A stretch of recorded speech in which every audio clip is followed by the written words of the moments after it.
আমি রাসেল আহমেদ আপনাদের স্বাগত জানাচ্ছি যমুনা টেলিভিশনের নিয়মিত আয়োজন 24 ঘন্টায় প্রেজেন্টেড বাই আকিজ সানশাইন। সমসাময়িক রাজনীতির বিষয়গুলো নিয়ে আমরা আলোচনা করি। আজকেও আলোচনা করতে চাই, ঐক্যমতের বৈঠক হয়েছে, এছাড়া কে কত ভোট পাবেন সেটি নিয়ে সানেম এবং অ্যাকশনের একটি গবেষণা হয়েছে।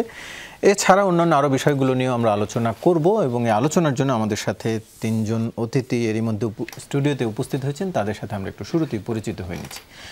ডান দিক থেকে শুরু করছি, জনাব শহীদুল ইসলাম বাবুল, সাধারণ সম্পাদক জাতীয়তাবাদী কৃষক দল, আপনাকে আলোচনায় স্বাগত জানাচ্ছি। রয়েছেন জনাব নুরুল হক নূর, সভাপতি গণ অধিকার পরিষদ, সাবেক ভিপি ডাকসু, আপনাকে আলোচনায় স্বাগত জানাচ্ছি।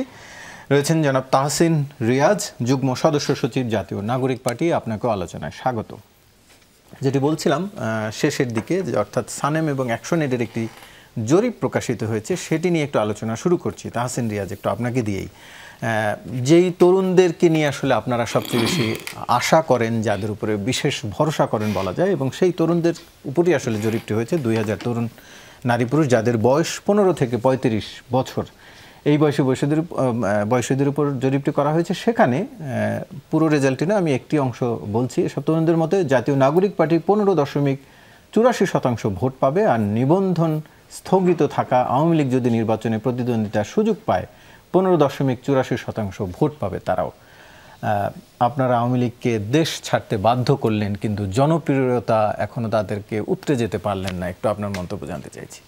আন্তরিকভাবে ধন্যবাদ জানাচ্ছি। আমার সাথে আজকে দুজন বিজ্ঞ আলোচক রয়েছেন, আমার খুবই শ্রদ্ধার, ভালোবাসার, তাদেরকেও ধন্যবাদ জানাচ্ছি। দেখুন, যদি একেবারেই আপনার প্রশ্নের উত্তরটা দেই, প্রথমত আপনি যে কম্পারিজনটি ডেভেলপ করেছেন, এটার কিন্তু আরেকটা দৃষ্টিকোণ আছে। আপনি যদি আরেকটা অ্যাঙ্গেলে দেখেন, একটা দল, যে দলের রাজনীতির ইতিহাস খুবই দীর্ঘ, সেই দলের সাথে আরেকটি দল, যে দলকে আপনি কম্প্যারিজন করছেন, সেই দলের বয়স মাত্র 3 মাস।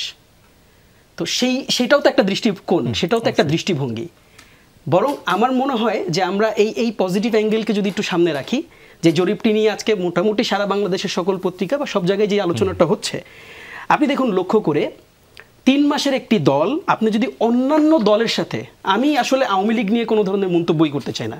আমার কাছে মনে হয় যে এটা এখন ইনভ্যালিড একটা ম্যাটার। অ্যান্ড অবভিয়াসলি আমি যদি খুব শক্তভাবেই বলতে চাই, মানে যে দল বাংলাদেশে এত বড় গণহত্যা চালিয়েছে, আপনি 15%কে আমি জানি না আপনি কীভাবে দেখছেন। মানে ভোটার রাজনীতিতে এই দলের যে ইতিহাস, লম্বা সময়ের রাজনীতির ইতিহাস আছে, তাদের 15% ভোট তাদের থাকবে, কিন্তু আসলে কি 15% কি অনেক বৃহৎ কোনো অংশ কিনা সেটা আমাদেরকে বুঝতে হবে।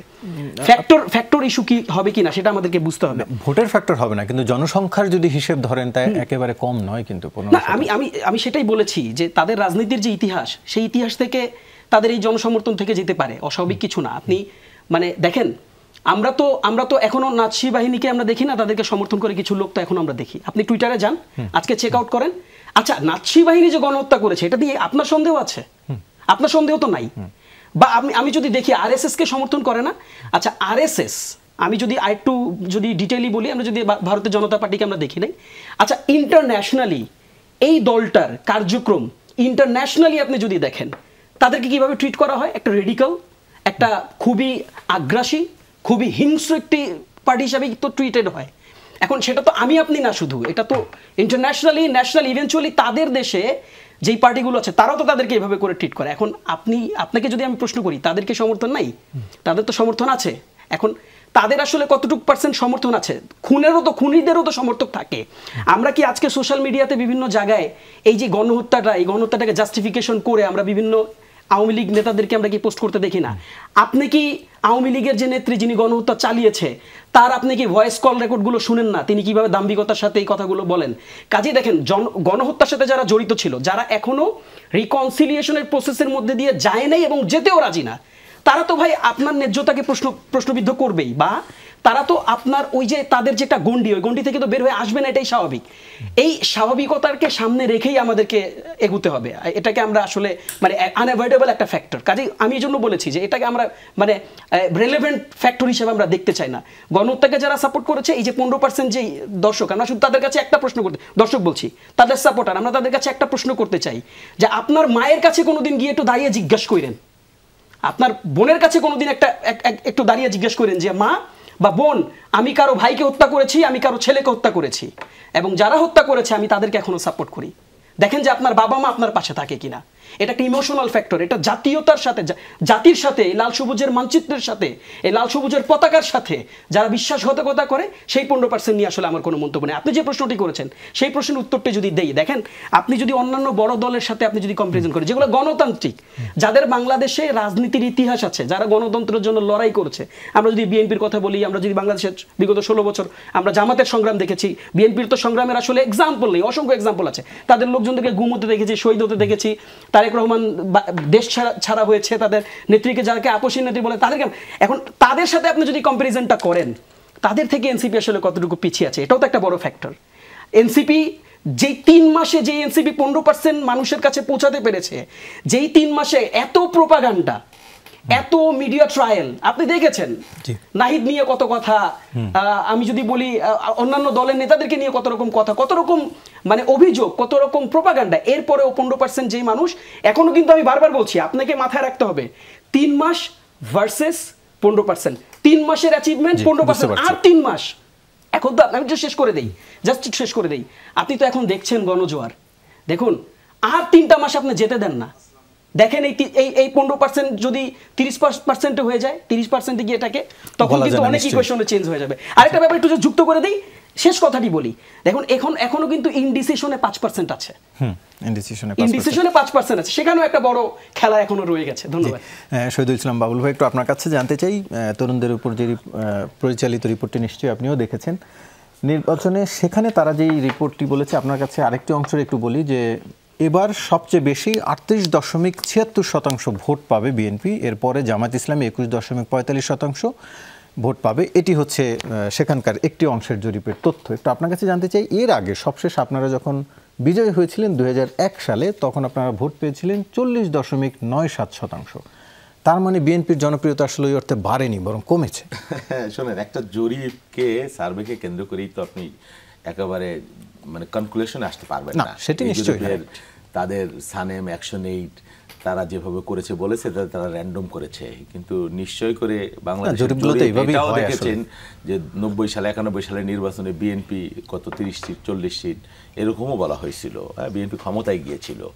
তো তরুণদের কথা যেটা বলা হয়েছে, যে তরুণরা, বারবারই বলা হয় যে তরুণরা বিএনপি থেকে মুখ ফিরিয়ে নিয়েছে, নানানভাবে বলা হচ্ছে তরুণরা বিএনপির সাথে নেই। এই জরিপ যদি সত্যও ধরে নেই, তারপরেও তো সেটা বাস্তবসম্মত না।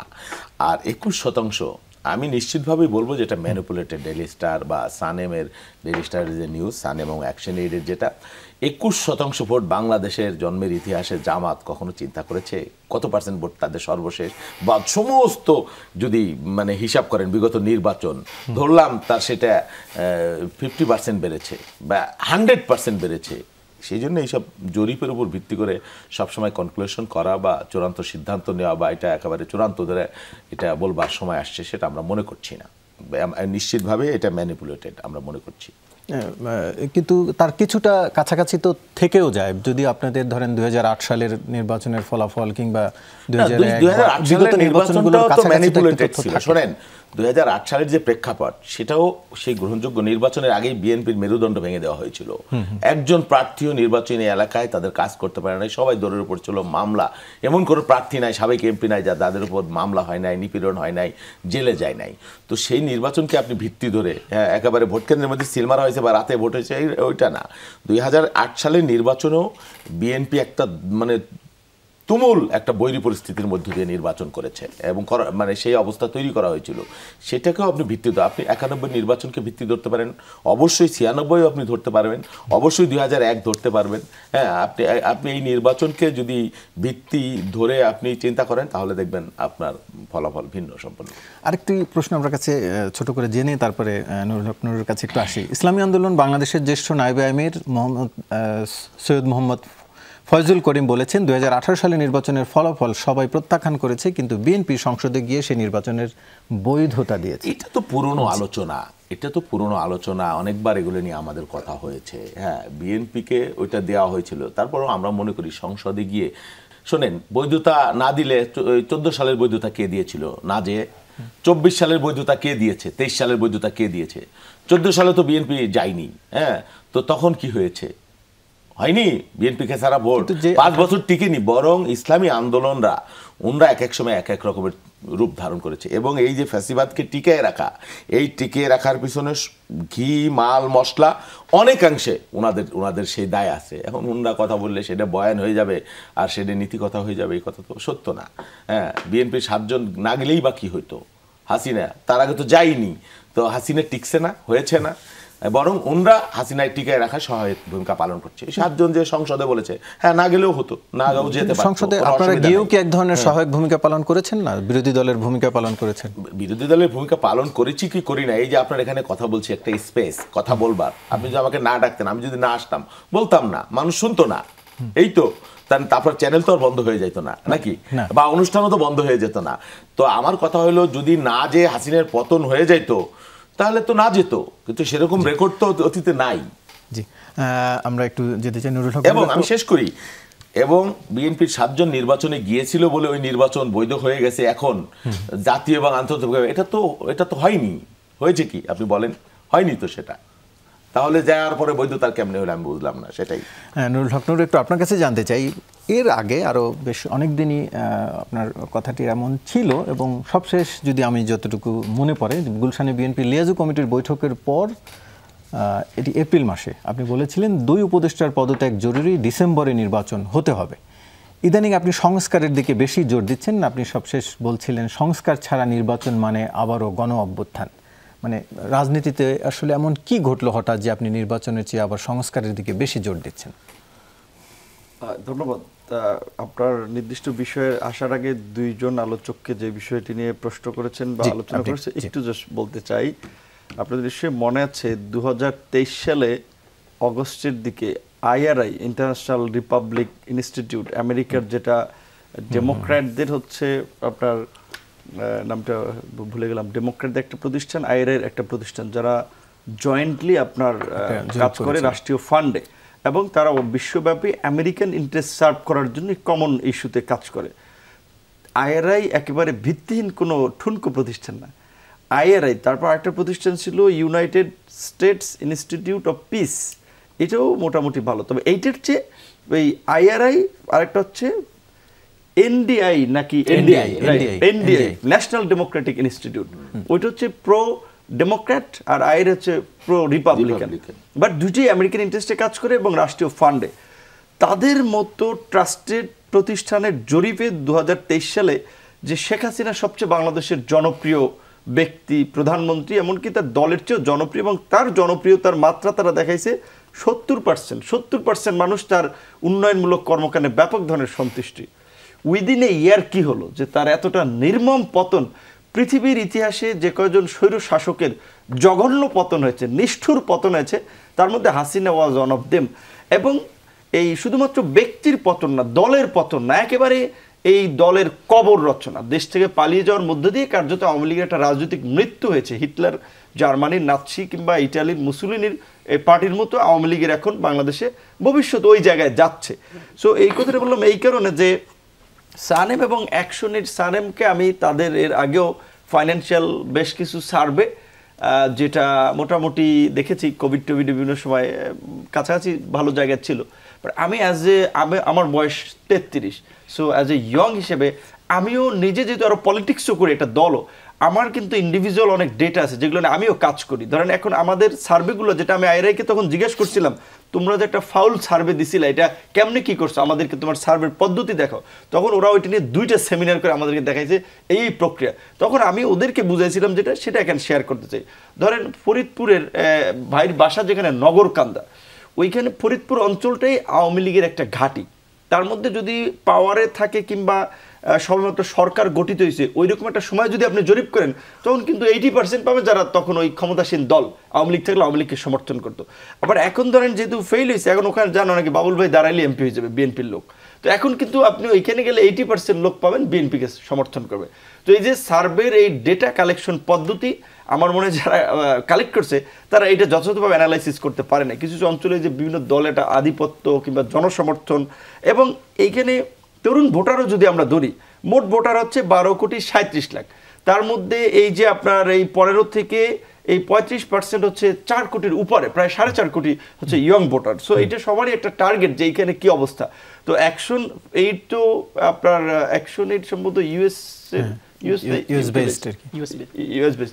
সো এইখানে জরিপটা আমার মনে হয় যে যেমন বিদেশি সংস্থাগুলো অনেক ধরনের জরিপ করে নিউট্রাল, অনেক হচ্ছে মোটিভেটেড হয়ে কোনো একটা মেসেজ দেওয়ার জন্য।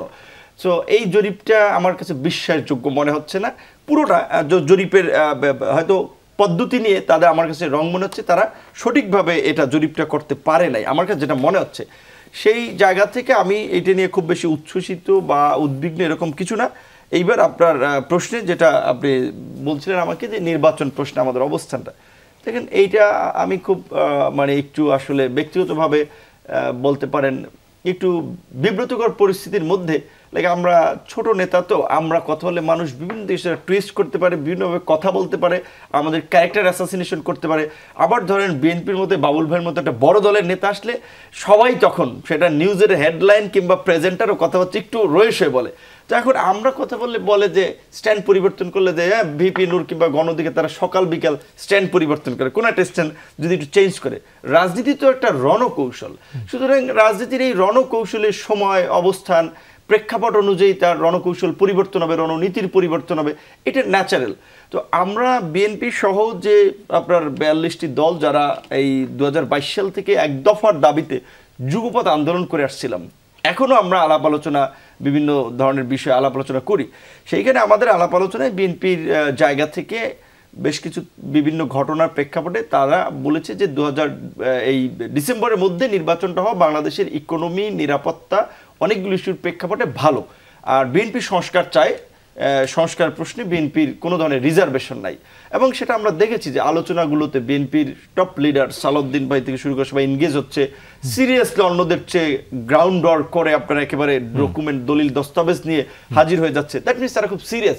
সো আমাদের একটা পজিশন শুরুর দিকে দলের পজিশন ছিল যে এই সরকারকে জাতীয় সরকারের রূপান্তর এবং সংস্কার বিচারের ক্ষেত্রে একটা ন্যূনতম অগ্রগতি, পুরো বিচার তৃণমূলে সম্পন্ন করা সম্ভব না, দেন ইলেকশন। তো বিএনপি সহ আমরা একটা আন্দোলন করেছিলাম, সেখানে বিএনপির একটা স্ট্যান্ডে আমরা সমর্থন দিয়েছি ডিসেম্বরে যদি সংস্কার এবং বিচারকে এগিয়ে না যায় নির্বাচন হতে পারে। আর সরকারের টাইমলাইনটা ছিল কবে থেকে, ডিসেম্বর থেকে জুন। তাহলে ওই বিএনপির ডিমান্ডে সরকারেরও কিন্তু টাইমলাইনের অন্তর্ভুক্ত। তারপরে আবার ধরেন সরকারকে আমরা যখন বলেছি যে এই ডিসেম্বরে যে নির্বাচন ডিসেম্বর থেকে জুনে হবে, আনসার্টেন টাইম, এটি নিয়ে অনেকে সন্দেহ সংশয় প্রকাশ করছে। আল্লাহর রাস্তায় আপনি একটা মাস স্পেসিফাই করে একটু জনগণকে বা রাজনৈতিক দলের উদ্বেগ উৎকণ্ঠা নিরসন করেন। কারণ রাজনৈতিক দলগুলো আপনার আস্থা বিশ্বাসের জায়গা, তারা যদি সন্দেহ সংশয়ের মধ্যে থাকে সরকার চালাইতে আপনার বেগ পেতে হবে। এটা সরাসরি আমরা প্রধান উপদেষ্টাকে বলেছি, তিনি তারপরে এপ্রিল বললেন। আবার সেখান থেকে সরকার আবার লন্ডনে বিএনপির প্রধান জনাব তারেক রহমানের সাথে আমরা দেখলাম একটা খুব আমাদের ধারণা খুব ফ্রেন্ডলি ডিসকাশন হয়েছে। সেখানে থেকে আবার প্রধান উপদেষ্টা বলছে যে যদি বিচার এবং সংস্কারকে এগিয়ে না যায়, যদি আছে কিন্তু, তাহলে ফেব্রুয়ারিতে তার ইলেকশন হতে পারে। তাহলে সরকার দেখেন তার পজিশন থেকে সরে যাচ্ছে, ডিসেম্বর থেকে জুন, সেখান থেকে এপ্রিল, সেখান থেকে ফেব্রুয়ারি। সো আমাদের অবস্থার প্রেক্ষাপটে পজিশন চেঞ্জ হতে পারে। আর চেঞ্জ আমি খুব সিগনিফিকেন্ট যে আমরা 360 ডিগ্রিতে সরে গেছি এইরকম কোনো বিষয় না। তবে আমি এখনো আগেও যেটা বলেছি এখনো যেটা বলি, এই একটা গণ অভ্যুত্থান বাংলাদেশে, আমরা ওই দিন আমি একটা প্রোগ্রামে বলেছিলাম যে আমরা যদি জুলাইয়ের ভাষা বুঝতে ব্যর্থ হই, আপনাদেরকে বুঝতে হবে রাজনৈতিক দলের ফেইলিওরের কারণে কিন্তু ইয়ং জেনারেশন শেষ পর্যন্ত এই পরিবর্তনের দায়িত্ব নিজের কাঁধে তুলে নিয়েছে এবং ছাত্র আন্দোলন থেকে একটা গণ অভ্যুত্থান হয়েছে এবং সেখানে পুরো পিপল, নট অনলি স্টুডেন্ট, পুরো পিপল সেখানে সমর্থন দিয়েছে। কারণ শেষ দিকে আন্দোলনের ভাষা, আন্দোলনের পরিষ্কার ডিক্লার ছিল যে আমরা রাষ্ট্র ব্যবস্থার পরিবর্তন চাই, ফ্যাসিবাদী কাঠামোর বিলোপ চাই। সেইটা যদি আপনারা বুঝতে ব্যর্থ হন, তড়িঘড়ি করে একটা ইলেকশনের দিকে যায় বিচার সংস্কার ছাড়া, তাহলে কিন্তু সামনেও গণ অভ্যুত্থানের আবার আমরা মুখোমুখি হতে পারি। এটা আমি আমাদের সিনিয়র রাজনীতিবিদদের ওয়ার্ন করেছিলাম, যেটা আওয়ামী লীগের আমলে ওয়ার্ন করেছিলাম যে মুজিব কোড পড়ার মতো লোক গুলিস্তানে মুজিব কোড কেনার মতো লোক গুলিস্তানে পাবেন না। আওয়ামী লীগের নেতারা পালিয়ে যাবে ঠিকই, কর্মীরা কিন্তু দেশে থাকতে হবে। তো তারা যদি শুনতো, আওয়ামী লীগেরও কিন্তু এই পতন হতো না। ওই জায়গা থেকে আমি আবার ওটা অন করেছি। জি, বুঝতে পেরেছি আপনার প্রশ্নের উত্তর। আমরা আরেকটি বিষয় একটু জানতে চাই। জামাত বলছে নির্বাচনের এখনো লেভেল প্লেয়িং ফিল্ড নেই, এটি একটু শহীদুল ইসলাম বাবুল আপনার কাছ থেকে জানবো, আসলে নির্বাচনের লেভেল প্লেয়িং ফিল্ড আছে কিনা এই পরিস্থিতিতে তারা নির্বাচন মেনে নিতে পারে না বলছে। তবে তার আগে আমি একটি বিরতি নিয়ে আসি। দর্শক, ছোট্ট একটি বিরতির পর ফিরছি আবারও স্বাগত, দেখছেন 24 ঘন্টা আলোচনায় ফিরছি। শহীদুল ইসলাম বাবুল, একটু আপনার কাছে জানতে চাই, জামাত ইসলামের সেক্রেটারি জেনারেল মিয়া গোলাম পরোয়ার বলছেন সরকারের ভূমিকায় এখনো জনগণ সংশয়ের মধ্যে আছে, এজন্যই বলছি লেভেল প্লেইং ফিল্ড নেই, এই পরিস্থিতিতে নির্বাচন আমরা মেনে নিতে পারি না। আচ্ছা, এটা বলছি জামাতের, এটা বলছি, তার আগে বলি যে বিভিন্ন যেটা বললো, ধরেন প্রথমত আমরা তো রাজনীতি করি জায়গা, আমরা তো মানুষ, আমাদের আবেগ থাকবে, রাগ থাকবে, অভিমান থাকবে, ক্ষোভ থাকবে, থাকবে তো। আবার আমার ব্যক্তিগত স্বার্থও আমি দেখব, আমার দলের স্বার্থও তো আমি দেখব, এটাই তো। আমরা একসাথে রাজনীতি করেছি, জোট করেছি, কিন্তু আমরা এক দল তো করি না, এটা তো ঠিক। অনেকেই সবাই আমরা মজলুম, প্রত্যেকের ভিন্ন মত থাকতে পারে, আবার সেটা আলোচনা, গণতন্ত্রে দ্বিমত, বহুমত, ঐক্যমত, হ্যাঁ একমত, এগুলো তো আমরা হই, এটাই তো গণতন্ত্রের সৌন্দর্য।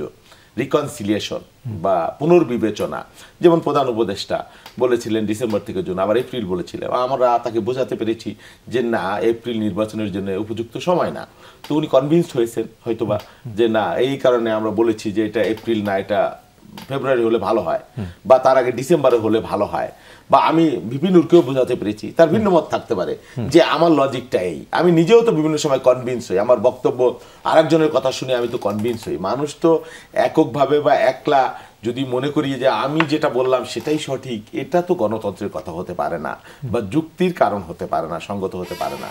সেটাই হয়েছে। তবে রাজনৈতিক স্ট্যান্ডবাজি হইলে সেটা ভিন্ন ব্যাপার। হ্যাঁ, যেমন আপনি জামাত ইসলামের কথা বলছেন, তারা তো মানে একেবারে নতুন রাজনৈতিক দল না, অনেক পুরনো রাজনৈতিক দল বা ধর্মভিত্তিক রাজনৈতিক দল। তাদের যে বক্তব্য বিবৃতি বিভিন্ন সময় বিগত 8-9 মাস আমরা দেখেছি, যদিও তারা আমাদের অ্যালাইন, হ্যাঁ দীর্ঘদিনে তারাও মজলুম, এটাও সত্য, কিন্তু এই সাম্প্রতিক সময়ে তাদের কথাবার্তা বা এটা টোটালি একটা ভিন্ন। একবার আমরা অনেক কথা শুনেছি এই যে ইন্ডিয়ার মনে ভারত কষ্ট দিলে, এরকম একটা কি বক্তব্য শুনেছি। আবার ভারত বিএনপিকেও ভারতের বা দালাল বানিয়েছেন। জামাতের আমির সাহেব বলেছেন যে নির্বাচন, আমার পরিষ্কার মনে আছে, এই রোজার আগে হতে হবে। আবার বললেন না, নির্বাচন এপ্রিলে হলে ঠিক আছে। আবার বললেন নির্বাচন হতে পারবে না, তার আগে স্থানীয় সরকার নির্বাচন হতে হবে, এটা হতে হবে, ওটা হতে হবে, নানান ধরনের। এটা জামাত ইসলামের মতো রাজনৈতিক দল যদি বলে, ধরেন জাতীয় পার্টি বললে ঠিক আছে, তাদের ব্র্যান্ডিংটা ভিন্ন, কিন্তু জামাতের কাছে আমরা এই ধরনের মানে আশা করি নাই। সেই জন্য গতকাল আমি এই জায়গাটা শেষ করি। গতকাল আপনি দেখেছেন বোধহয় একটা বোধহয় ব্রিফিংয়ে জামাতের সহকারী সেক্রেটারি জেনারেল বোধহয় বা মজলিসে শুরাকে আমাদের আব্দুল্লাহ তাহের সাহেব ছিলেন, যৌথ, সেখানে উনি বলেছেন না, ফেব্রুয়ারিতে নির্বাচন হলে আমার কোনো আপত্তি নেই। ওখানে খসরু ভাই দেখলাম, তাকে আবার বলতেছিলেন ভাই আবার বলেন এটা, আবারও উনি বলেছে যে না, ফেব্রুয়ারিতে নির্বাচন হলে আমাদের কোনো আপত্তি থাকার কথা নয়, তবে জনতার নির্বাচন যেন না হয়। তো আমার ধারণা এই যে নির্বাচন বা সংস্কার, এই বিষয়গুলো বিভিন্ন আরো ভালো বলতে পারবে। সংস্কার প্রক্রিয়ায় তারা দলের পক্ষ থেকে আইন শৃঙ্খলা পরিস্থিতির যে অবস্থা, যেই হারে সারা দেশে বিভিন্ন ধরনের, আপনারাও বিভিন্ন সময় অভিযোগ করে থাকেন, এই সময় কি আপনিও মনে করেন যে লেভেল প্লেইং ফিল্ড এই আইন শৃঙ্খলা রক্ষাকারী বাহিনী নিশ্চিত করতে পারবে? শোনেন, এখন এই আইন শৃঙ্খলা বাহিনী যদি নিশ্চিত না করতে পারে, আমরা তো আইন শৃঙ্খলা বাহিনী ইম্পোর্ট করতে পারবো না। হ্যাঁ, হঠাৎ করে এদেরকেই তো করতে হবে। তারা কিভাবে করতে পারে, তাদেরকে সেই পরিবেশ দেওয়া, তৈরি করে দেওয়ার, সমস্ত 100% লেভেল প্লেইং ফিল্ড আপনি কোনো কালে কোনোদিন কোনো সময় পাবেন না। হ্যাঁ, তবে এই নির্বাচনটা এখন মানে যতটুকু সম্ভব, যত দূর সম্ভব, আমার ধারণা এই গভর্নমেন্ট, প্রফেসর ইউনূস সাহেব বারবার বলেছেন, সিইসিও বারবার বলেছেন যে আমরা একটা জান্তার নির্বাচন করতে চাই না। হ্যাঁ, আমি বিশ্বাস করি যে এইবারের নির্বাচন ওই রাতের বেলাও হবে না, কাটাকাটি নির্বাচন হবে না, আমি দামি নির্বাচন হবে না। প্রকৃত অর্থে 100% যদি নাও হয়, নিশ্চিতভাবেই মানুষের কাঙ্ক্ষিত একটা নির্বাচন হবে। নুরুল হক নূর, একটু আপনার কাছে জানতে চাই, যে মামলাটি হয়েছে আপনাদের নামে, সেটি নিয়ে একটু জানতে চাই। বরিশালে জাতীয় পার্টির কার্যালয়ে হামলা ও ভাঙচুরের অভিযোগে গণ অধিকার পরিষদের সভাপতি এবং সাধারণ সম্পাদকের বিরুদ্ধে দ্রুত বিচার আইনে মামলার নির্দেশ দিয়েছেন আদালত। যেই লাইনটিকে আমি একটু আপনার কাছে আরেকটু গুরুত্ব দিতে চাই, ঘটনার পর জাতীয় পার্টির পক্ষ থেকে মামলার জন্য কোতোয়ালি মডেল থানায় গেলে পুলিশ তা গ্রহণ করেনি এবং যে কারণে আদালতে শরণাপন্ন হয়। এই ধরনের দেখা যেত আগে যে আওয়ামী লীগের নেতাকর্মীদের বিরুদ্ধে মামলা করতে গেলে পুলিশ নিত না, তার মানে কি আপনারাও এখন ক্ষমতার স্বাদ গ্রহণ করছেন বা পাচ্ছেন? ক্ষমতার স্বাদ যদি আমাদের, পুলিশ আপনাদের বিরুদ্ধে মামলা নিচ্ছে না, ক্ষমতার পার্ট হতাম, তাহলে তো আমাদের বিরুদ্ধে মামলাই হতো না। বরঞ্চ এই অভ্যুত্থানের পরও আমার নামে 2টা মামলা হয়েছে। একটাই যে জাতীয় পার্টি করলো, আর খুলনাতে এই বৈষম্য বিরোধী ছাত্র আন্দোলনের কোনো নেতা করেছিল বোধহয়। কেন ওইখানে করেছে যে আমি এই চাঁদাবাজি, মানি ব্যাগ টানি ব্যাগ নিয়ে গেছি, এইটা। তো আমি খুলনা এখন পর্যন্ত অভ্যুত্থানের পরে যাইনি, কিন্তু আমার নামে মামলা হয়েছে। সেকেন্ড হচ্ছে এই বরিশালে যে কথা বলছেন জাতীয় পার্টি, জাতীয় পার্টি আমরা যদি আওয়ামী লীগকে ফ্যাসিস্ট হিসেবে চিহ্নিত করি এবং আওয়ামী লীগের সময়কালকে যদি ফ্যাসিবাদ হিসেবে চিহ্নিত করি, তাহলে জাতীয় পার্টি ছিল এই ফ্যাসিস্টের সবচেয়ে বড় সহযোগী এবং এই ফ্যাসিবাদের প্রেক্ষাপট তৈরির অন্যতম কারিগর। সেই জাতীয় পার্টি থানায় গেছে মামলা করতে, তখনই তো পুলিশের দৈরে লকআপে ঢুকানো উচিত ছিল। তো সেখানে পুলিশ কিছু করেনি, এটা আমি অবাক। কার্যালয় ভাঙচুর করলে তারা মামলা করবে না। আমি শেষ করি। তারপরে কোর্টে গেছে, কোর্ট আবার মামলা নিছে। তো তার মানে এটা হচ্ছে যেটা আমরা দীর্ঘদিন ধরে বলে আসছি যে এখনো প্রশাসনে ফ্যাসিবাদের দোসররা যে ঘাপটি মেরে আছে, এইটার একটা নজির। তো এখন জাতীয় পার্টির অফিস ভাঙচুরের কথা, ঘটনাটি যেটা আমি যতদূর শুনেছি বা পত্রপত্রিকা যেটা এসেছিল, মাঝখানে আপনি লক্ষ্য করেছিলেন সম্ভবত সার্জিসরা ওদের উপস্থিতিতে জিএম কাদের ওই রংপুরে আপনার গিয়েছিলেন কোনো প্রোগ্রামে অংশ নিতে। সেখানে বৈষম্য বিরোধী ছাত্র আন্দোলনে অংশগ্রহণকারী ছাত্র অন্যান্য অংশগ্রহণকারী দলগুলো যা জিএম কাদেরকে সেখানে জেরা করেছে যে তারা কিভাবে এই অভ্যুত্থান পরবর্তী সময়ে এই এখানে রংপুরে আসে, যে যেখানে তাদের তো জেলে থাকার কথা, এবং প্রশাসনের সাথে বাহাস করেছে। ওইটার প্রতিবাদে জাতীয় পার্টি সারা দেশে কর্মসূচি দিয়েছিল। তাই জাতীয় পার্টির তো এরকম লোকজন নাই, সংগঠন নাই। আওয়ামী লীগের লোকজন জাতীয় পার্টির সাথে মূলত মার্চ করেছে। কারণ আমরা যদি শুনছি জিএম কাদেরের সাথে ইন্ডিয়ান এম্বাসির নিয়মিত মিটিং হয়, শেখ হাসিনার নিয়মিত কথা হয়, ওই যেটা ট্রায়াল দিয়েছিল, ওই ট্রায়াল ফেজ বরিশালের প্রোগ্রামে থেকে মিছিল করে যাওয়ার পথে আমাদের লোকেরা রাস্তায় চা খাচ্ছিল 4-5 জন, তাদের উপরে হামলা করছে। এইটা শুনে আমাদের আরো কিছু লোক আসছে, সবাইকে আপনার বাটাম দিছে ভালোভাবে। তখনই আমাদের লোকেরা ক্ষুব্ধ হয়ে আবার তাদেরকে আপনার ধাওয়া দিছে। তো এইটার কারণে আমাদের লোকেরাই মামলা করছে তাদের বিরুদ্ধে আগে থানায়, এবং আমাদের 2টা ছেলের অবস্থা ক্রিটিক্যাল। এই মাসেল ইনজুরির কারণে ক্রিয়েটিনিন ভয়াবহ বেড়ে গেছিলে, 10 দিন গণস্বাস্থ্যের চিকিৎসা নিয়েছে, তার তো ট্রিটমেন্টটা এই চিকিৎসাপত্র আছে। সেই মামলা এখন পর্যন্ত বরিশালে একজন আসামিকে গ্রেপ্তার করে। আমি নিজে যখন বরিশালের মেট্রোপলিটন কমিশনের সাথে কথা বলেছি, তখন বলছে ভাই উপরের নির্দেশ জিএম কাদেরকে ছাড়া মামলাটা দেওয়া যায় কিনা, কিংবা রুহুল আমিন হাওলাদারকে বাদ দিয়ে দেওয়া যায় কিনা। অর্থাৎ জাতীয় পার্টির সিনিয়র নেতাদেরকে মামলা আসামি না করার জন্য পুলিশ কমিশনারকে উপর থেকে নির্দেশ দিচ্ছে। তাহলে কারা নির্দেশ দিচ্ছে আপনি বুঝেন। তারপর মাঝখানে জাতীয় পার্টির কার্যালয়ে দেখলাম আপনার প্রশাসন পাহারা দিচ্ছে, যদিও জাতীয় পার্টির কার্যালয় কিন্তু এটা তাদের নিজস্ব ভবন নয়, এটা এসালমের বিল্ডিং, ওইটা সরকারের আমি মনে করি যে আপনার করায়ত্ত করা দরকার। তো সেই জায়গা থেকে আমি বলবো জাতীয় পার্টিকে আমি দেখি কিছু কিছু টেলিভিশন টক শোতে ডাকে, আমি ব্যক্তিগতভাবে তাদের সাথে প্রোগ্রামে অংশ নেই না, কারণ তারা ফ্যাসিবাদের দোষর। সেটা আমি কেন অংশ থেকে আমি বলছি অফিস ভাঙলে সে মামলা করতে পারবে, তাদের অফিস ভাঙচুরের মতো কোনো ঘটনা ঘটে নাই। আর এইখানে তারা মামলা করতে প্রকাশ্যে তারা এই ধরনের আপনার আস্ফালন দেখায়, এইটা কিন্তু আমাদের জন্য একটা ভয়ঙ্কর নেগেটিভ বার্তা, যে সামনে সুযোগ পেলে এই আওয়ামী লীগ জাতীয় পার্টি মিলে বিপ্লবের 14 গোষ্ঠী উদ্ধার করবে। যেমনি ভাবে 75-এ আপনি দেখেছেন ফ্রিডম পার্টি কিংবা শেখ মুজিবুর রহমানকে ধরেন, ঠিক আছে এটা আমরা এই হত্যাযজ্ঞকে সমর্থন করি না, বাট আপনার মনে রাখতে হবে 75-এ যারা নায়ক ছিল পরে তারা কিন্তু প্রতিনায়কে পরিণত হয়েছে এবং তারা ফেরারি হয়েছে। সুতরাং আমি এটা মনে করে দিতে চাই আজকের গণঅভ্যুত্থানের বিপ্লবীদেরকে আওয়ামী লীগের প্রশ্নে, যেটা গতকালকের ওই প্রোগ্রামে আমরা বলেছি, আমরা যদি সিদ্ধান্ত নিতে ভুল করি সমগ্র জাতিকে খেসারত দিতে হবে। গত 16 বছর যা দিয়েছে সামনে তার চেয়ে ভয়ঙ্কর ভাবে দিবে। জি, তাহসিন রিয়াজ, একটি উক্তি করে আপনার কাছে জানতে চাই। বিএনপি স্থায়ী কমিটির সদস্য গয়েশ্বরচন্দ্র রায় বলেছেন, যারা নির্বাচন চায় না, সংস্কার করে এটা সেটা, এগুলো তো ভারতের দালাল। যারা বলে 16 বছর আমরা কিছুই করতে পারি নাই, তাদেরকে বলবো আমরা এখন 16 দিনে তা দেখিয়ে দিতে পারি, কিন্তু আমরা দেখাবো না। আপনারাও তো সংস্কার করছেন। দেখুন এই মন্তব্যগুলো মানে আমি খুব সম্মানের সাথে বলি, এই মন্তব্যগুলো আজকের যে মানে তরুণরা এরা খুব পজিটিভলি নেয় না। মানে আপনি দেখেছেন, সচক্ষে দেখেছেন রিজভী ভাইয়ের ওই ক্লিপটা আপনারা দেখাননি? যেদিন গণঅভ্যুত্থান হলো 5 তারিখে রিজভী ভাই কান্না করে কি বলেছিলেন? 6 তারিখ এক্স্যাক্টলি 6 তারিখে কি বলেছিলেন? এই তরুণেরাই তো আমাদের মুক্তি এনে দিল। শুধু একটা না, আমি নিশ্চিতভাবে বলতে পারি, আজকে আমার এখানে বাবুল ভাই আছেন, immediately after the revolution Babul ভাইয়েরও কমেন্ট এরকমই ছিল। আমি নিশ্চিতভাবে আপনাকে বলছি, আপনি যতগুলো গণমাধ্যম এখন ডেট দিয়ে সার্চ করেন, আপনি ওই কামিং 8 to 10 ডেজের মন্তব্যগুলো আপনি দেখেন, আপনি দেখবেন মন্তব্যগুলো এমন ছিল। আচ্ছা, এই যে মন্তব্য, এটা তো সিগনিফিক্যান্ট কমেন্ট, কিন্তু এই সিগনিফিক্যান্ট কমেন্ট এই যে 360 ডিগ্রিতে কীভাবে রাউন্ড আপ করে আমি জানি না আসলে। বিএনপির ব্যাপারে কিন্তু খুবই মানে ভালো ইমেজ হিসাবেই বিএনপিকে মানুষ দেখতে চায়, সারা বাংলাদেশের মানুষ দেখতে চায়, ইভেন দেখে।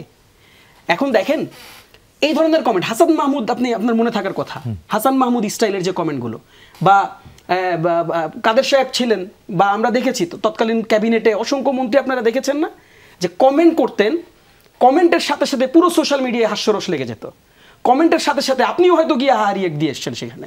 এই হাহারিয়েকগুলো এখন গয়েশ্বর ভাইরা পাচ্ছেন। কিন্তু আনফরচুনেটটা কি জানেন? আনফরচুনেট হচ্ছে নূর ভাই এখানে মেনশন করেছেন, সেটা হচ্ছে যে আপনি কোনো ক্রমে আপনার এনসিপিকে বোঝার দরকার নেই, আপনার কি বৈষম্যবিরোধী ছাত্র আন্দোলনকে বোঝার দরকার নেই, আপনি সামগ্রিকভাবে তারুণ্যের সেন্টিমেন্টটা বোঝেন, আপনি সামগ্রিকভাবে যারা এই বিপ্লবটা সংগঠিত করেছে ইনক্লুডিং এভরিওয়ান, বাট যেই ছাত্ররা, যেই ছাত্রদেরকে রুহুল কবির রিজভী ভাই ওই দিন মেনশন করেছিলেন, সেই ছাত্রদের সেন্টিমেন্ট আপনি বুঝেন। এই যে এই বল পাসিং যে কমেন্টসগুলো, হ্যাঁ আপনি দেখেন কত, মানে আমি যদি বলি বাজে রকম কমেন্ট, আপনি একটা গ্রুপ অফ পিপলকে বা একটা নির্দিষ্ট একটা গ্রুপ অফ পিপলকে যারা সংস্কার চাচ্ছে আপনি তাদেরকে বলে দিচ্ছেন কি ভারতীয় দালাল।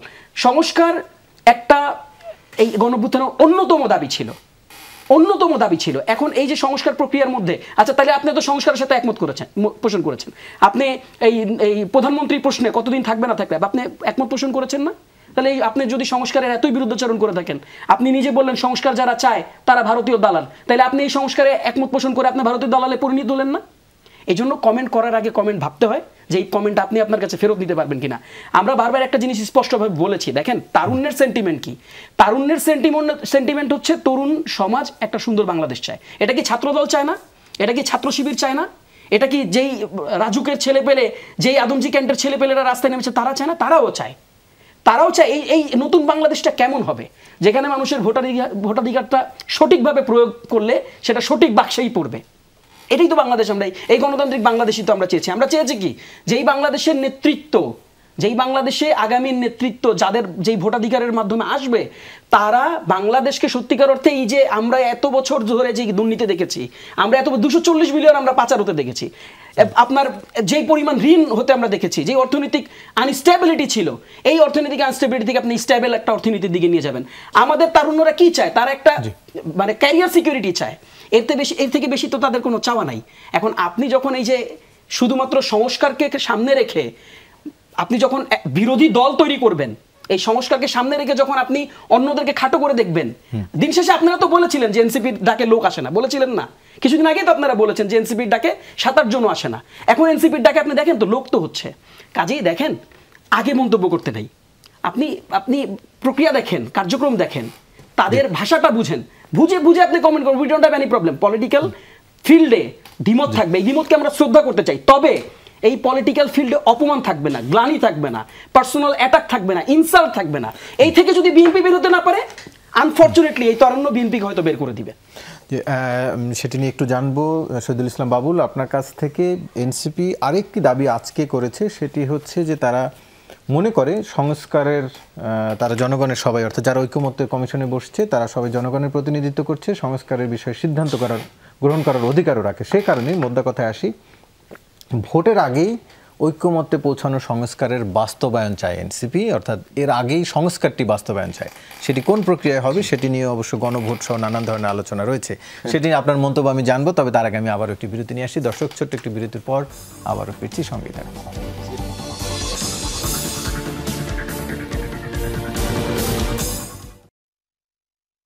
আবারও স্বাগত, দেখছেন 24 ঘন্টা আলোচনায় ফিরছি। নুরুল হক নূর, একটু আপনার কাছে আগে আসি, বাবুল ভাইয়ের কাছে আমি প্রশ্নটি নিয়ে পরে আসি।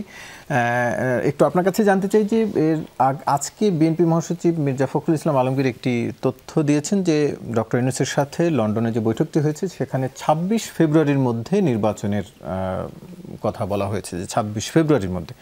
একটু আপনার কাছে জানতে চাই, এর আগেও আপনি বলছিলেন ডিসেম্বর নির্বাচন নিয়ে অনেক কথা, আপনারা এখন যে সংস্কারের দাবিগুলো বলছেন বা জোরালোভাবে, তাতে এই সময়ের মধ্যে এখন ঐকমত্য কমিশনের বৈঠক যে পর্যায়ে রয়েছে সেই আলোকে সংস্কার বাস্তবায়ন করে নির্বাচনে যাওয়া সম্ভব কিনা ফেব্রুয়ারির 26 তারিখের মধ্যে? এখন তো জুলাই, আমার মনে হচ্ছে যে ফেব্রুয়ারিতে বোধহয় সম্ভব হবে না। আমার অ্যাসেসমেন্ট রং হতে পারে। আর প্রধান উপদেষ্টা যদি ওই ধরনের একটা কমিটমেন্টে যেয়ে থাকে তাহলে তো তার সেটা রক্ষা করা উচিত হবে। কারণ আপনি আমার কথা না, প্রধান উপদেষ্টা কোনো একটা প্রেক্ষাপটে হয়তো বিএনপির প্রধান জনাব তারেক রহমানকে কথা দিয়েছেন, আর তিনি যদি কথা না রাখেন তাহলে তো বিএনপির মতো বড় দল তাকে, সরকারকে সমর্থন করবে না। আর সরকারের আমরা যেটা বারবার বলছিলাম যে ইউনূস স্যার নিজেও যেটা বলেছে, আমি একটা সবচেয়ে ভালো ইলেকশন করতে চাই, এবং বাংলাদেশে গত 16 বছরে এই ইলেকশনটা না থাকার ফলেই কিন্তু এই ক্রাইসিসটা তৈরি হয়েছে। সুতরাং আগামী ইলেকশনের উপরে যারাই সরকার গঠন করুক না কেন, ওর চেয়ে ইলেকশনটার উপরে অনেক কিছু ভবিষ্যৎ নির্ভর করে।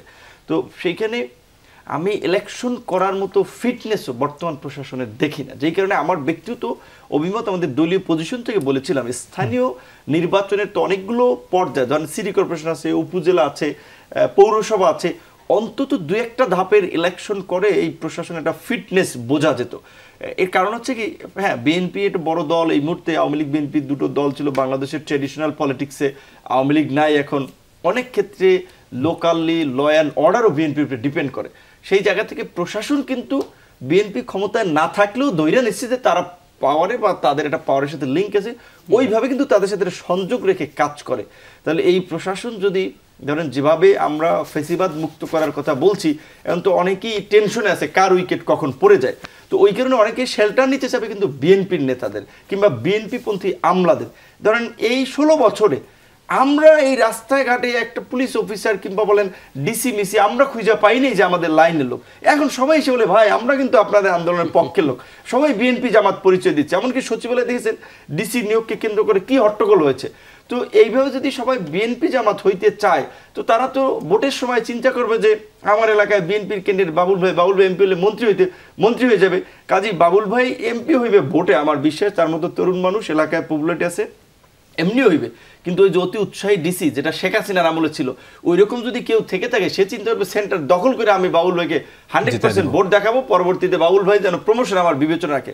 তো এই জন্য আমি বলছি একটা নিরপেক্ষ এবং পেশাদার অবস্থাটা যদি প্রশাসনের মধ্যেও তৈরি করতে না পারে, তাহলে এই প্রশাসনের সুষ্ঠু নির্বাচন সম্ভব না। সেই সামগ্রিক বিবেচনায় সংস্কারের ক্ষেত্রে বাস্তবায়ন প্রক্রিয়া একটা বড় ডিবেট, যে এটা কি ইলেকশনের আগে গণপরিষদ নির্বাচনের মাধ্যমে এটা গৃহীত হবে, নাকি গণভোটের মাধ্যমে গৃহীত হবে, নাকি পার্লামেন্টে কিন্তু অধিকাংশ দলই পার্লামেন্টের উপরে ছেড়ে দিতে চায় না, কারণ 90-3 জোটের রূপরেখা দেখেছে বাস্তবতা অতীত হয় নাই। সেই জায়গা থেকে আমার মনে হয় না যে ফেব্রুয়ারিতে আসলে ইলেকশন সম্ভব। জি, তাহসিন রিয়াজ, একটু আপনার কাছ থেকে জানতে চাই, এই যে নতুন করে এখন নুরুল হক নুরও বলছিলেন বা আজকে আপনাদের সদস্য সচিব আক্তার হোসেনও বলছেন যে ভোটের আগে সংস্কার বাস্তবায়ন প্রক্রিয়া, এটি কি এক ধরনের যে নির্বাচনকে বিএনপির যে অভিযোগ পিছিয়ে দেওয়ার জন্য নানান ধরনের কথা বলা হচ্ছে, সেই ধরনের একটি উদ্যোগ কিনা? না, অবভিয়াসলি এই ধরনের উদ্যোগ না।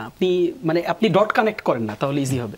ধরেন এখন এনসিপি একটা মার্কাকে কেন্দ্র করে, যদি এটা এখন পর্যন্ত নির্ধারিত হয়নি, বাট একটা মার্কাকে কেন্দ্র করে সারা বাংলাদেশের মানুষের কাছে যাচ্ছে। কিসের জন্য যাচ্ছে? তাদেরকে একটা নতুন স্বপ্ন দেখাতে যাচ্ছে, এবং এই স্বপ্নটা বাস্তবায়ন হবে কিসের থ্রুতে? আসলে এটা কি এনসিপি জানে না? এটা ভোটের থ্রুতে হবে, যার কারণে মানুষের কাছে গিয়ে ওই অ্যাপিলটা করছেন এনসিপির মোদ্দা কথা হচ্ছে তারা আসলে সত্যিকার অর্থে একটা পরিবর্তন আনতে চায়, পরিবর্তনের থ্রু তো ভোট। কাজেই এনসিপি কেন ভোটের বিরুদ্ধে দাঁড়াবে? এটা লজিক্যালি মিলে না আর কি, কাজেই ওটা বলার সুযোগ নেই। আর দেখেন, যেই সংস্কারের কথা আজকে যে মন্তব্যটা এসছে, এই মন্তব্যটা আপনি পুরো বক্তব্যটা আপনি যদি একটু ভালো করে শোনেন, এখানে খুব ক্ল্যারিটি আছে। প্রথমত, সংস্কার বলতে কি অবারিত সংস্কার বললে যেটা, আমি আমার মনে হয় এখানে কেউ দ্বিমত করবেন, সংস্কার যেটা আমরা সবাই জানি এটা একটা চলমান প্রক্রিয়া, এবং এটা অবারিত একটা সুযোগ, এটা অবারিত একটা জায়গা, এখানে বিশাল রকম কাজ করার সুযোগ আছে। আপনি যদি আগামী 100 বছর ধরে সংস্কার শেষ হবে না। কিন্তু এনসিপি কি সেটা বলছে? সেটা বলছে না। এনসিপি বলছে মৌলিক সংস্কারের যে জায়গাগুলো, আমরা এনসিসির কথা দেখেছি, সেটা নিয়ে বিশাল বিতর্ক হয়েছে, সেটা একটা নাম পরিবর্তন করেছি, স্ট্রাকচার পরিবর্তন করা হয়েছে, নতুন কিছু কার্যবিধি, তাদের আলাদা কার্যক্রম কীভাবে সেটা ডিফাইন করা হয়েছে। এটা তো একটা আলোচনার অংশ। এটা কিভাবে স্বীকৃত হবে, যেটা নূর ভাই বলছিলেন, এটা তো প্রসেসের মধ্যে দিয়ে নিয়ে যেতে হবে। আপনি 6 জন মিলে আমরা একটা ডিসকাশন করলাম, এই ডিসকাশন কি হয়ে গেল? এটা কি রেফারেন্স হবে কোনো দিন? এটা কি মানে একটা মিটিংয়ের ডিসকাশন, মিটিংয়ের মিনিটস কি রেফারেন্স হবে কোনো দিন? এটার তো বাস্তবায়নের একটা সিদ্ধান্ত উপনীত হবে, যেটাকে রাষ্ট্র এবং সংবিধান দুটোই সিকোয়ার করবে, নাহলে তো এটা কোনো ভ্যালিডেশন থাকবে না। কাজেই বিএনপি তো বলছে যে পরবর্তী পার্লামেন্টের বাস্তবায়ন হবে। আমরা তো বলেছি জুলাই চার্টার করতে হবে, আমরা তো বলেছি পরবর্তী বাস্তবায়ন। আমরা যেটা 3 দল জোটের রূপরেখা আমরা দেখিনি। আপনার যখন আমরা স্বৈরাচার আন্দোলনে প্রথম দেখলাম, আমরা আন্দোলনের মাধ্যমে, তারপরে কি হয়েছিল? আমরা তো সেই কমিটমেন্ট আমরা রাখতে দেখিনি। আমরা এটা মোটা দাগে বলতেছি না বিএনপির প্রতি আমাদের কোনো বিশ্বাস নাই, এটা হয়তো এখনো বলার সময় আসে নাই, কিন্তু আমরা এটা বলতে চাই ইতিহাস আমাদেরকে এটার জন্য আমাদেরকে আস্থা দিতে পারে না, দেয় না। কাজেই আমাদের খুব ক্লিয়ার আলাপ হচ্ছে, দেখেন মৌলিক সংস্কারের জায়গায় একমত হইতে হবে, এবং সেগুলোকে অনেকগুলো পদ্ধতি আছে। অর্ডিন্যান্স দিয়ে আপনি এটা বাস্তবায়ন করতে পারেন, আপনি এটা গণভোট দিয়ে করতে পারেন, আপনি অনেকগুলো রাস্তা আছে। অর্ডিন্যান্স পরবর্তী পার্লামেন্ট যদি অ্যাকসেপ্ট না করে, না সেটা নিয়ে আমরা তখন আমরা আবার রাজপথে আসবো, সমস্যা নাই তো। আপনি যখন আপনার কমিটমেন্ট, প্রধান উপদেষ্টা বলেছিল কিন্তু, কে কি বলছে, আমরা প্রধান উপদেষ্টা বলেছিল না আমরা এটাকে হোয়াইট অ্যান্ড ব্ল্যাক বোর্ডে আমরা এটাকে লিখে দিব। আপনি যদি অর্ডিন্যান্সই ভরসা করতে পারেন তাহলে তো বিএনপির এই কথার উপরে ভরসা করতে সহজ করে আমি বলি, দেখেন সহজ করে বলি, আজকে বিএনপি যদি একটা কমিটমেন্ট ব্রেক করে, এই ঐক্যমত্য কমিশনের সকল পলিটিক্যাল পার্টির প্রেজেন্স আছে না? আছে তো। বিএনপি আজকে যদি এইখানে কমিটমেন্ট করে, জুলাই চার্টারে যদি কোনো কমিটমেন্টের জায়গা ইনশিওর হয়, সেটাকে যদি নতুন কোনো মানে পার্লামেন্ট বা আপনার ডেভেলপ করে সেটাকে যদি আপনি ইনভ্যালিড করেন, জনগণ বসে থাকবে না তো। জনগণ এই জুলাই আন্দোলনের মাধ্যমে দেখে কাজে এটা সুযোগ নাই তো।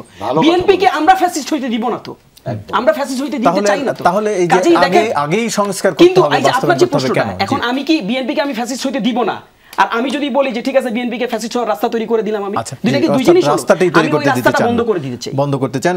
আমি একটু শহীদুল ইসলাম বাবুল ভাইয়ের কাছ থেকে জানতে চাই, ইতিহাস আস্থার সুযোগটি দেয় না, যে কারণে আগে বাস্তবায়ন চাইছে এনসিপি সহ আরো অনেকটা, এবং নুরুল হক নূরের কথাই মনে হচ্ছে তারাও সেটা চাইছে। অনেকগুলো প্রসঙ্গ আসছে তো, আমি একটা একটা করে যদি সময় দেন বলি, একটু ছোট করে। হ্যাঁ, 90-এর প্রেক্ষাপট আর 2024 আর 25-এর প্রেক্ষাপট এক না। কিন্তু এই যে যত সংস্কার নিয়ে কথা হয়েছে, 90 এত সংস্কার নিয়ে কোনো কথা হয়নি। এবং বিএনপি নিজে অ্যাজ এ পলিটিক্যাল পার্টি সংস্কারকে ব্র্যান্ডিং করছে অনেক 3-4 বছর যাবৎ, মার্কেটিং করছে, ব্র্যান্ডিং করছে, অন্য কেউ করেনি কিন্তু। এবং আমরা কিন্তু সেই জায়গাতেই আছি এবং আরও অ্যাডভান্স হয়েছি অনেকগুলো বিষয় সংস্কার নিয়ে। তো এখন আপনি যদি বলেন যে বিএনপির পর আপনি আস্থা রাখবেন না, না রাখতে পারেন, তবে এটাও তো ঠিক আপনি যেটা বলছেন যে বিএনপি, আপনি যদি মনে করেন বিএনপি ছাড়া অন্য কেউ যদি ক্ষমতা আসে সেটা যদি ফেলে দেয়, আপনাকে একটা জায়গায় আস্থা রাখতেই হবে, একটা জায়গায় বিশ্বাস করতে হবে। সকলকে আপনি অবিশ্বাস করবেন, সকল সময় অবিশ্বাস করবেন, এটাও কোনো ভালো কথা হতে পারে না রাজনীতিতে আস্থার জায়গা। একটা বৃহৎ রাজনৈতিক দল, তারা বারবার রাতের ভোট করে কখনো ক্ষমতায় যায় নাই, বা দামি নির্বাচন করে কখনো ক্ষমতায় যায় নাই, ক্ষমতা হস্তান্তর করেছে, বারবার করেছে। স্বাধীনতা বিরোধিতারও ইতিহাস নাই, ফ্যাসিস্টেরও ইতিহাস নাই। 96 ফেব্রুয়ারিতে বিএনপি রাত জেগে জেগে কেয়ারটেকার প্রথা প্রবর্তন করেছে। হ্যাঁ, এটি ইতিহাস। এবং একটি মানে একক নির্বাচনই তো হয়েছে আসলে। কেন একক নির্বাচন 3 ফেব্রুয়ারিতে হয়েছিল, কমিটমেন্ট ছিল যে আমরা দ্রুততম সময়ে একটা গ্রহণযোগ্য নির্বাচন করব, সেটা প্রয়োজনে সংবিধান পরিবর্তনের কারণে আওয়ামী লীগ পদত্যাগ করেছিল তার আগে থেকে। হ্যাঁ, সেই নির্বাচনকে আর 14 আর 18 আর 24-এর নির্বাচনকে আপনি যদি একেবারে মানে মিলাইতে যান, এটা খুবই অন্যায়, অবিচার হবে।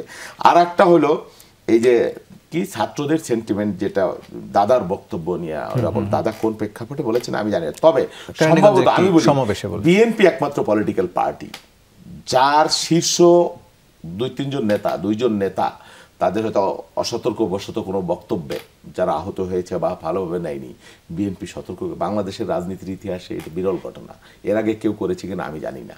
হ্যাঁ, শুধু তাই না, আমার ভারপ্রাপ্ত চেয়ারম্যান ডে 1 থেকে বা বেগম খালেদা জিয়া ডে 1 থেকে আজ পর্যন্ত যত কথা বলেছে, কেউ কি বলতে পারে হাসিনা তো বক্তৃতা শুরুই করতো মানে বিএনপির চরিত্র হনন চর্বিত চর্বণ দিয়ে। বাংলাদেশের রাজনীতিতে সেই প্রেক্ষাপট হয়েছে? হয়নি। শীর্ষ নেতা আমি তারেক রহমানের কথা বলছি, আপনি তার একটা বক্তৃতা সমালোচনা করবেন বা তীর ছুঁড়ে মারবেন এরকম বক্তব্য, এরকম অগ্রহণযোগ্য কথা কি তিনি বলেছেন? বা বিদ্বেষপূর্ণ কথা কি তিনি বলেছেন? বলেননি। এটা কি পরিবর্তন না? অবশ্যই পরিবর্তন। তবে কয়েশ্বরদা যে প্রেক্ষাপটে বলেছে, আমার ধারণা যে পিআর পদ্ধতি নিয়ে যে আলোচনা, যে পিআর পদ্ধতির মাধ্যমে আওয়ামী লীগের সুযোগ মানে অবারিত করবার একটা বাস্তবতা আছে, এটা একটা ইন্ডিয়ানের মানে প্রেসক্রিপশন, সেই বাস্তবতায় আচ্ছা আপনি যেভাবে বলছেন, ধরেন কার্যক্রম স্থগিত আছে, মানে আওয়ামী লীগের কর্মীরা তো চলাফেরা স্থগিত করে নাই, তারা যদি 300টা আসনে 300 জন প্রার্থী দিয়ে মেসেজ দিয়ে দেয় যে এরা আমাদের আওয়ামী লীগের দলীয় প্রার্থী না, স্বতন্ত্র প্রার্থী দিল, দিয়ে 300 জনকে দিল, তারপরে তাদের সব ভোট এক করে একটা জোট করে তারা যদি পার্লামেন্টে আপনার 50টা আসন পেয়ে যায়, আপনি কিভাবে ঠেকাবেন? ও যেটা বললো, আওয়ামী লীগের সব লোককে আপনি বঙ্গোপসাগরে ভাসাই দিয়েছেন, আওয়ামী লীগকে আপনি গোপালগঞ্জে দাঁড়িয়ে দেখেন না? হ্যাঁ, ওখানে আপনার কথা কয়জন শুনতেছে আর আমার কথা কয়জন শুনতেছে? রিয়েলিটি আওয়ামী লীগ ওরা মনে করে ওদের আপা কোনো অন্যায় করে নাই, এখনো মনে করে। হ্যাঁ, ওদের আপার পর অন্যায় করা হয়েছে, উল্টা মনে করছে তারা। এই সংখ্যা কম না, তারা রক্ত জেনারেশন বাই জেনারেশন তারা আওয়ামী লীগ করে। তো আপনি তাদেরকে একবার বলছেন তাদেরকে প্রতিহত করবো, তাদেরকে এইটা করবো, আবার তাদের জন্য পতন মুক্ত, বুঝে বা না বুঝে, এটা একটা ইস্যু। আর একটা ইস্যু হলো যে এই সেন্টিমেন্ট ছাত্রদের, রিজভী ভাইয়ের যে বক্তব্য শোনেন, রিজভী ভাইয়ের জেলে গিয়েছিলেন তখন আন্দোলন শুরু হয়ে গেছে, বৈষম্য যে কয়জন অ্যারেস্ট হয়েছে তার সাথে বিএনপির হাজারে অ্যারেস্ট হয়েছে, নির্যাতিত হয়েছে ডিবি অফিসে মারাত্মক একই সাথে। তো আমরাও তো ময়দানে ছিলাম, আমাদের যে তরুণ ছাত্রদের, আপনি যে সানেমের রিপোর্টের কথা বললেন, আমার ছোট ভাই তাহসিন আমার ডিবেট করা মানে বিব্রত কর, যে এই রিপোর্টও যদি আমি সত্য ধরে নিই, যদি ম্যানিপুলেটেড, তারপরও তো বিএনপির 3 ভাগের 1 ভাগ তরুণ তার সাথে নাই। যে বলছে যে তরুণরা নাই, তখন তার মানে কি বৈষম্যবিরোধী আন্দোলনে যে তরুণরা ছিল সেই তরুণের ভিতরে ছাত্র দলের তরুণ ছিল, ছাত্র শিবিরের তরুণ ছিল, এনসিপি যারা করে তাদের তরুণ ছিল। তার মানে সব তরুণ যদি এনসিপি বলে যে আমাদের তারুণ্যকে মিন করেছে শুধু রিজভী ভাই, বিষয়টা তা না। জি, সবাইকে মিন করেনি সেটি বলতে চাইছেন। আপনাদের 3 জনকে আলোচনা অংশ নেওয়ার জন্য ধন্যবাদ। দর্শকেই ছিল আজকের 24 ঘন্টার আয়োজন, সাথে থাকার জন্য ধন্যবাদ সবাই।